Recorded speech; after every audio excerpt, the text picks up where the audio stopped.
This episode is presented by Invest Puerto Rico. If you believe your business can go anywhere, Puerto Rico is the place.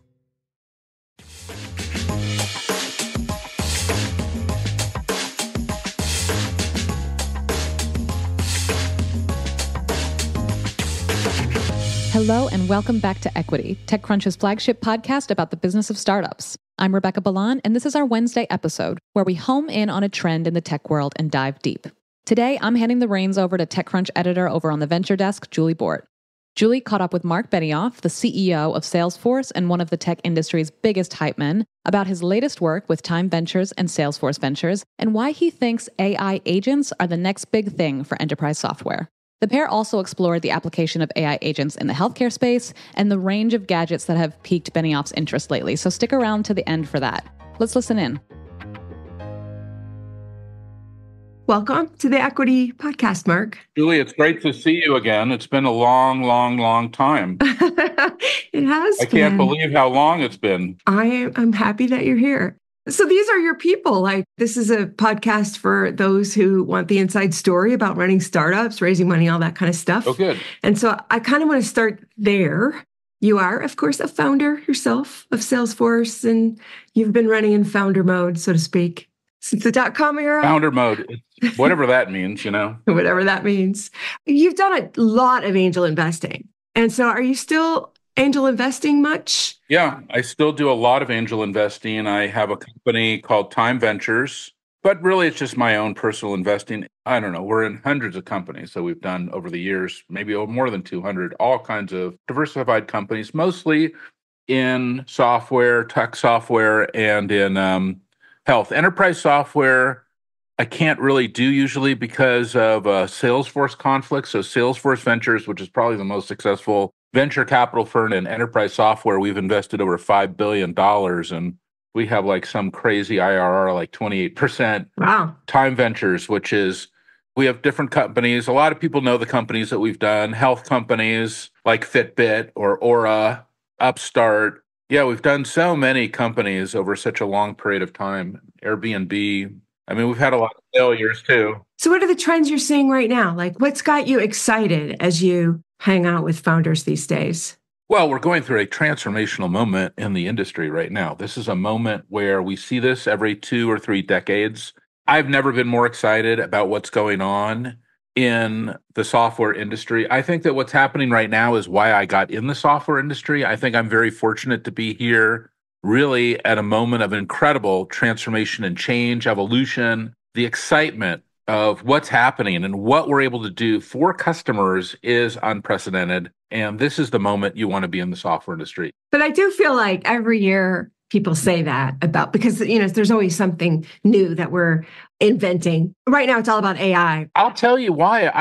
I think the big difference is what we're doing with customers is dramatically impacting them. I think up to this point, software for customers makes customers maybe more organized, more productive. Maybe it gives them a little bit more clarity or more alignment, more understanding of their business.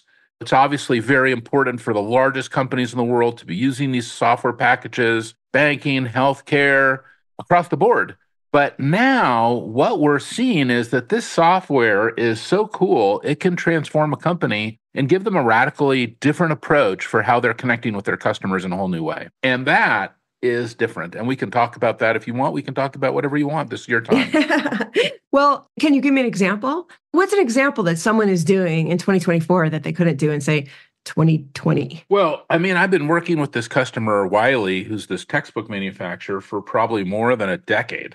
And, I love working with them. They're kind of a salt of the earth company. They're not the biggest company in the world, but they're not the smallest. They make textbooks. Our kids use them in schools. Right now, everybody's back to school, so everybody's calling them all the time. What we're doing with them is very simple, which is that we're saying, hey, this is the time of year. We know them very well. They're using all of our products and sales and service and marketing and commerce, all these things. And we're going, this is the time of the year where you hire all these gig workers to really expand your sales and service organization because it's your Super Bowl. And instead, you could use this new platform that we have called Agentforce, and you can ask one fundamental question that will really change how you think about your whole business, all your business KPIs, the whole business can transform. And the question is, what if your workforce had no limits? Now, that is a question we could not ask in the last, not only 25 years I've been doing Salesforce, but 45 years I've been doing in the software business. I've never been able to say to a customer, what if your business had a workforce with no limits? And that is really a thought. It's also like nonprofits. I was just on the phone with this great company called College Possible. And College Possible is like an NGO that does college counseling for high school kids. But Julie, how many college counselors per student do you think there are in California? A lot. One college counselor per 500 kids. Okay. And you know that that's not okay. It's not going to scale. And College Possible has all the kids in the database, Salesforce, and all of the context and structured and unstructured data in the database, Salesforce. And now they have an agent that basically can work with every kid, fully democratize the ability to communicate and motivate and inspire every kid to go to college. And they're blown away. I'm blown away. I even put a demo on my Twitter feed of them because I'm like, this is incredible how they're thinking about this technology. So that idea that what if your workforce had no limits, you can have college counselors. What if your workforce had no limits, you can scale your sales and service organizations at peak times. This is really exciting. There are some pundits talking about AI agents, like a contingent that believe that agents are going to kind of lead to the death of enterprise software as we know it, right? So we're all just going to tell our agents to do stuff instead of firing up the app and clicking on the interface. Oh, yeah. I've heard a lot of crazy talk. I heard on a podcast called All In that there's some all new, incredible new way to store data. And I said to them, I know them very well. I text them, really, I'm using disk drives. So if you know other than disk drives, I'm really excited because I use disk drives, operating systems, I have a database, I have an application. Then I have also this kind of agentic layer as well. And then all of it together works together to deliver very high levels of accuracy. So they did not want to talk about that and or put me on their show because I guess they're afraid, to debate it because they're wrong. And it's kind of a crazy thing. But no, you have to understand that this is an incredible moment, but we have to not only stay with the excitement of the moment, but actually understand this is computer science. And we understand how computer science works.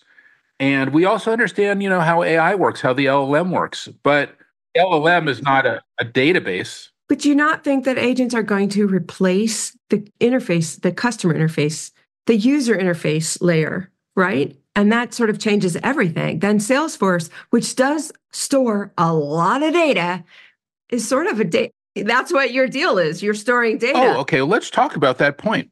We manage 230 petabytes of data for our customers. You could say that might be one of the main things that we do for them. And we do it with a security and a sharing model. Do you know what a sharing model is, Julie? You're going to tell me, right? Well, my banker can't see what your account balance is. Right. And your banker can't see what my bank account balance is, even though we're in the same bank, because there's a sharing model. So a sharing model is a security model and sharing model. And then you have your database of all your information. This, by the way, does not go away at the agentic layer. The agentic layer still has to preserve the sharing model because, as you saw that horrible Copilot report from Gartner. I read your story. And you're right. They are spilling data all over that.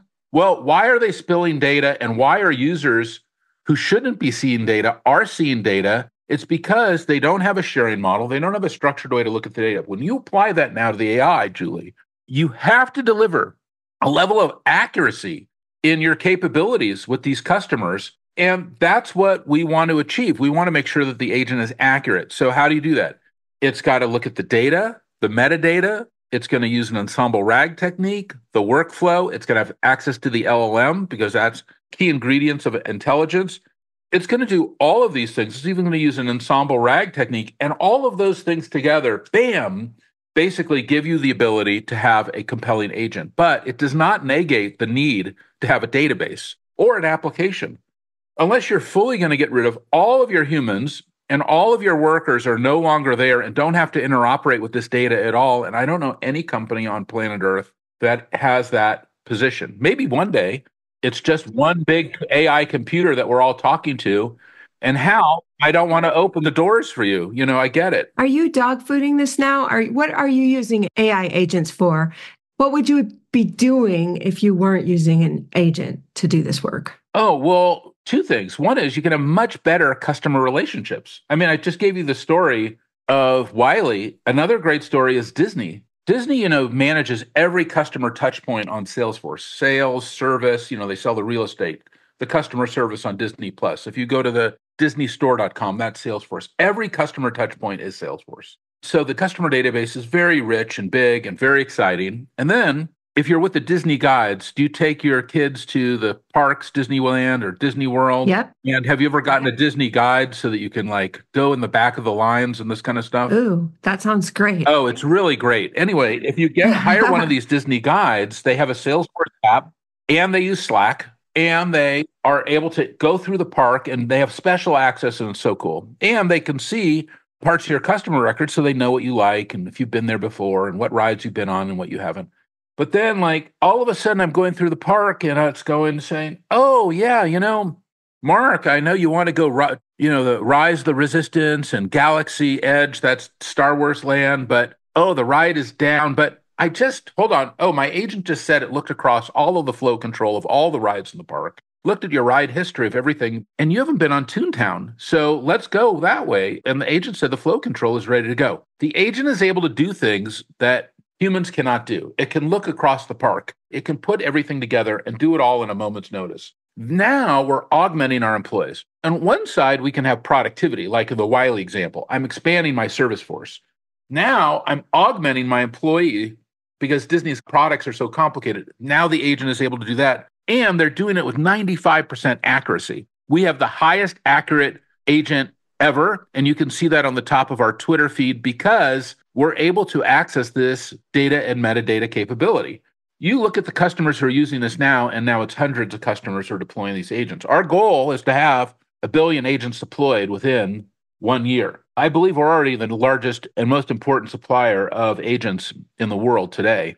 I can just tell you customer stories all day long. What about you, though? What about you in running your company? Well, at Salesforce, we're using it in our customer service, of course, our call center. We're about to deploy our sales agent. And if you go to help.salesforce.com and you're authenticated as a Salesforce customer, you're now using our agent to get access all of our help and Trailhead and everything to get the best access you could do. So now, and who's managing the AI agents? Has this been added to the person you would have hired? Has it been added to? I'm so glad you asked that. Now, Julie, you've been following Salesforce for a long time, isn't that right? Long time. And you know about our Trailblazer community, which is millions of people who are mostly not programmers. They're mostly administrators. They code, but they do clicks, not code. They're usually non-programmatic folks. Right. And what we've done, Julie, is we've extended and complemented our Salesforce platform.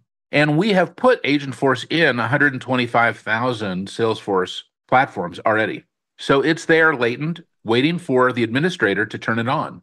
And those are the Trailblazers. And those Trailblazers, we're saying to them, hey, it's time for you to become an Agent Blazer. And here's how you're going to do it. So basically, the Salesforce administrators are going to be sort of managing these agents as opposed to a salesperson having agents deployed for him or her. Well, the administrator turns them on, configures them, sets up the guardrails, puts the personality in, tunes it, nudges it, helps it get a little bit more accurate, figuring out how to go in this direction, that direction, and then turns it over to the salesperson or the customer service person or the marketing person or the commerce person or the employee or maybe the customer directly.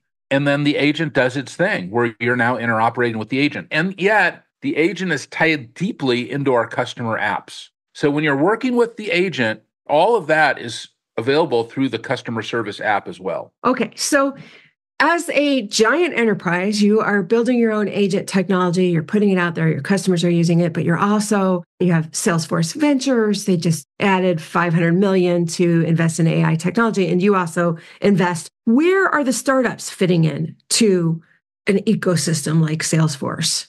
Salesforce now has 75,000 people, will do $38 billion in revenue this year, from our last guidance that we've given. Not only that, Julie, we're now the second largest software company in the world behind Microsoft. So that's a big thought from when we last spoke. It's been a big change. And we automate 15 major customer touch points, and we operate in 15 major geographies in the world. That's Salesforce today. We've also done more than 60 acquisitions. That has been a lot of startups. Even Agentforce has built a lot and got accelerated through a key acquisition that we did earlier this year called AirKit, which is a former employee who left Salesforce, started a company. We invested in the company. He built the company up. We reacquired it. Then we reintegrated it into the platform. That's how we were able to release this so fast and get out so quickly. We've done that very consistently, and you know that because you actually covered and written so many stories about all these acquisitions we've done. But it's been a great relationship with us in the startup community. In addition to that, Salesforce has invested in lots and lots of startups. A lot of them have gone public, companies like Snowflake and others. We even made $1.6 billion on Snowflake alone. We try to work with and listen to the startup and venture and also private equity community very, very closely, because we don't believe that all the innovation comes directly from Salesforce. We believe that innovation comes from everywhere and that we have to have organic and inorganic innovation. And that's worked incredibly well for us.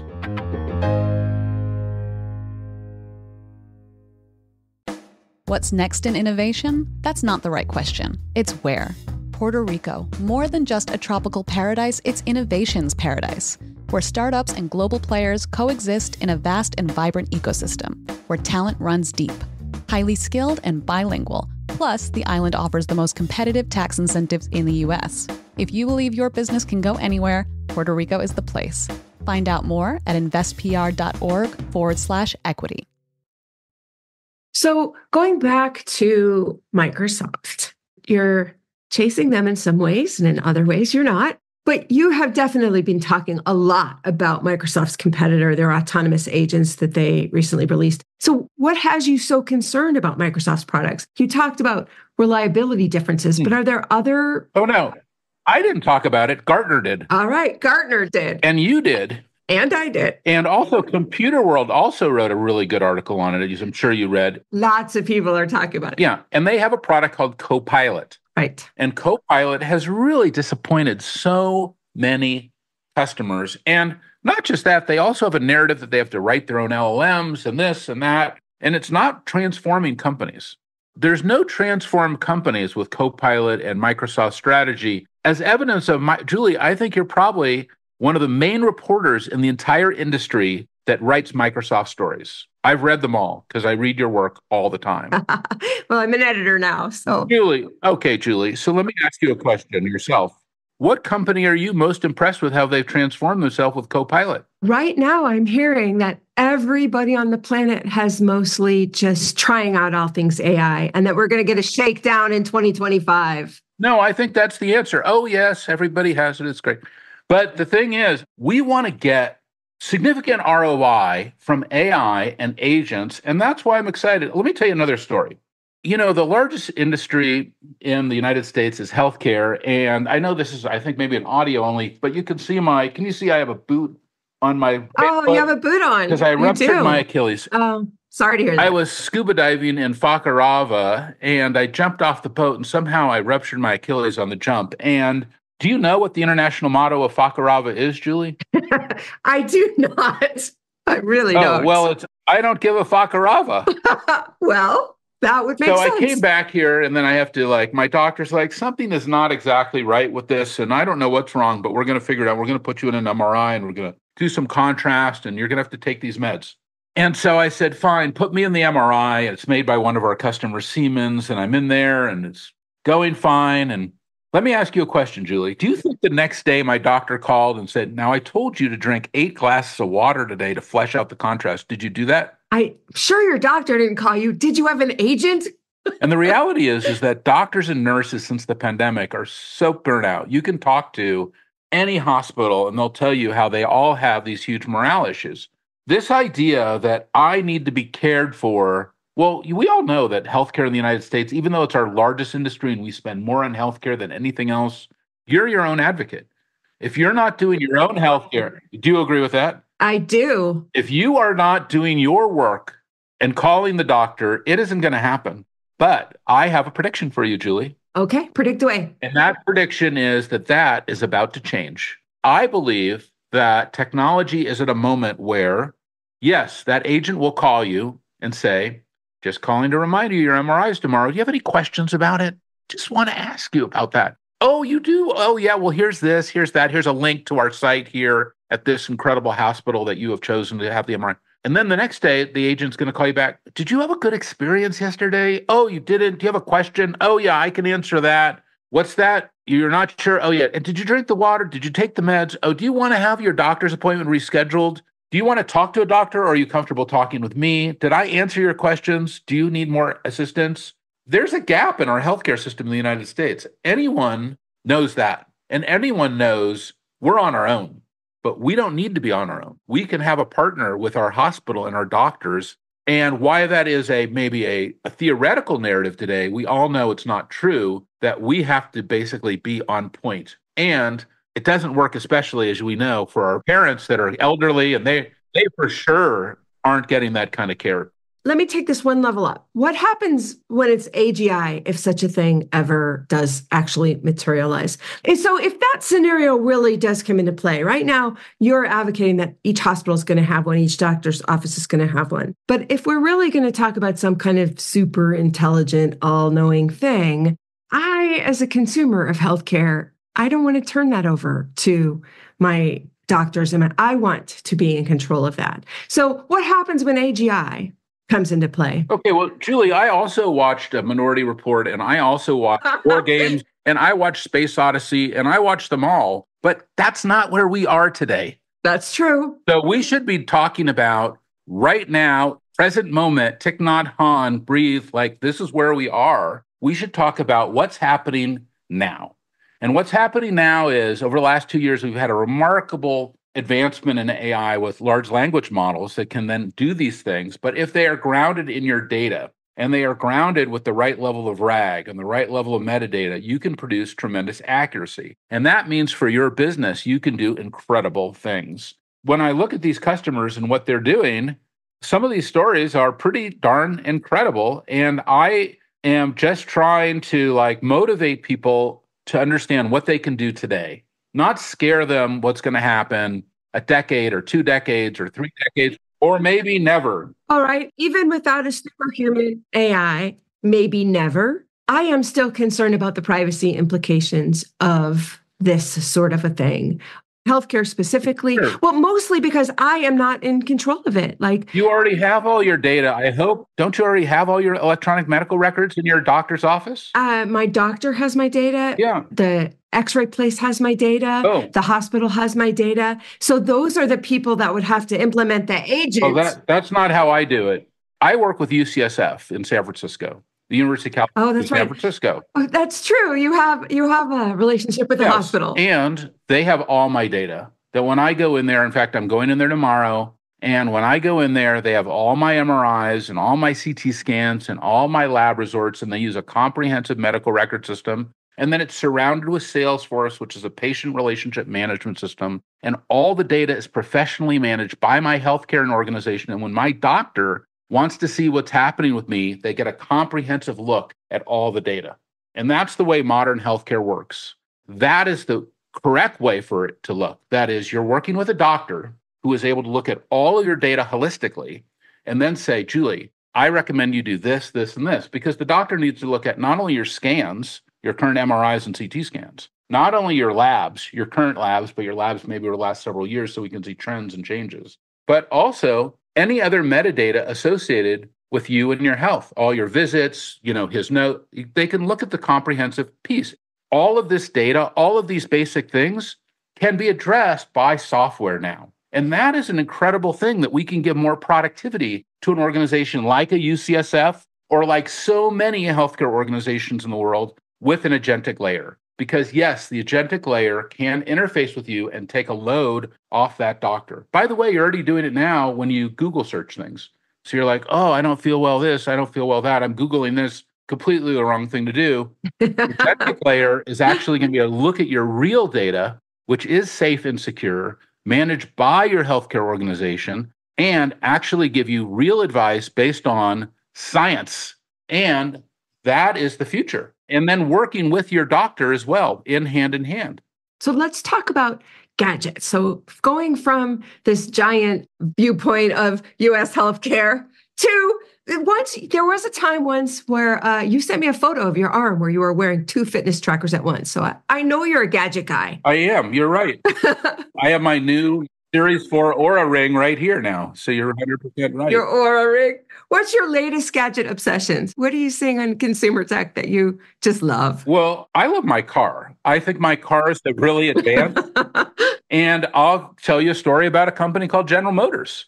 And General Motors is an amazing company. They reflect a lot of the major auto companies in the world, all of whom I work with. They've done a great job in a lot of areas, not just electrification, but even connecting with their customers. And we've been fortunate to build for General Motors OnStar. So when you're in your General Motors car and there's a problem or a question, there's a button and you go to the OnStar button and you press it and they say, OnStar, how can I help you? Right. Behind that is all the Salesforce software, and they bring it up. Julie, do you like your new Hummer EV? Yes, I love it. Oh, Julie, you have a question about it? I'll answer the question. But I live in a rural area, and where I live, I'm usually at a time zone with GM. And when I call, sometimes I'll get a message like, oh, I know you want to subscribe for that, but you have to call back during these hours. And I keep saying to myself, I have to talk to GM because now they have got it all set up. They have the data. They have the customer touch points. They've got the metadata. They have a comprehensive data cloud.